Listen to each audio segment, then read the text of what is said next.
C'est l'une des images de l'été en Europe, celle des incendies qui ont ravagé une partie du sud-est de la France.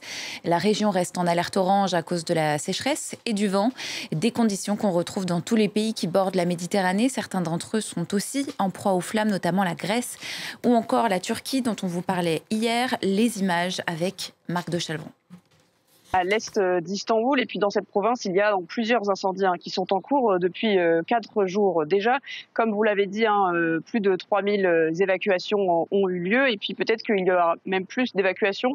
Il y a eu aussi un bilan qui est déjà lourd, 4 morts, dont 3 volontaires qui étaient dans un camion-citerne qui venait transporter de l'eau pour éteindre l'incendie.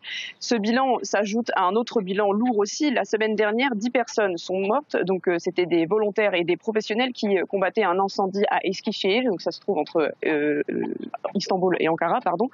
Comme vous l'avez dit, il y a de nombreux incendies ces derniers jours en Turquie. On fait face à une forte vague de chaleur.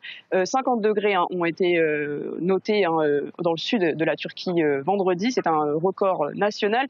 Et puis les fortes chaleurs continuent. Aujourd'hui encore, dans plusieurs endroits du pays, 45 degrés sont attendus. Cela s'ajoute à la sécheresse qui touche une grande partie du pays. Donc ce qui n'annonce rien de bon pour les prochains jours et les prochaines semaines dans le pays. Au total, près de 100 personnes font actuellement l'objet de poursuites judiciaires en lien avec ces incendies. Que sait-on ?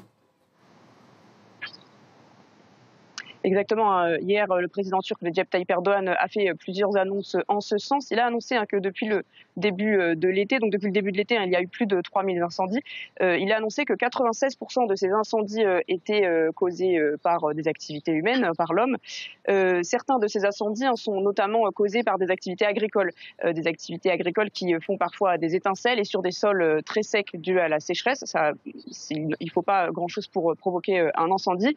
Et parmi ces arrestations, je voudrais revenir justement sur une arrestation en lien avec l'incendie à Bursa qui est actuellement en cours.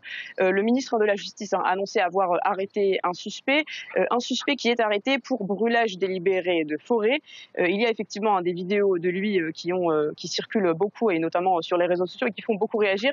Des vidéos de caméras de surveillance qui le montrent en train de remplir des bouteilles de carburant. Et puis il faut noter aussi que le gouvernement, en plus d'essayer de poursuivre des personnes en lien avec ces départs de feu, elles sont aussi très attentives sur les réseaux sociaux puisqu'il y a des critiques contre cette gestion et des critiques qui dénoncent un manque de préparation du gouvernement face à ces incendies. Le ministre de l'Intérieur hier a annoncé qu'il y avait des enquêtes judiciaires contre 13 personnes, des utilisateurs de réseaux sociaux. Il dénonce des contenus qui sont manipulateurs, je cite, et qui discréditent le travail des équipes sur place. Donc on peut le voir à la fois sur le front des incendies, mais aussi sur les réseaux sociaux et contre les critiques du gouvernement, le gouvernement mène des enquêtes judiciaires.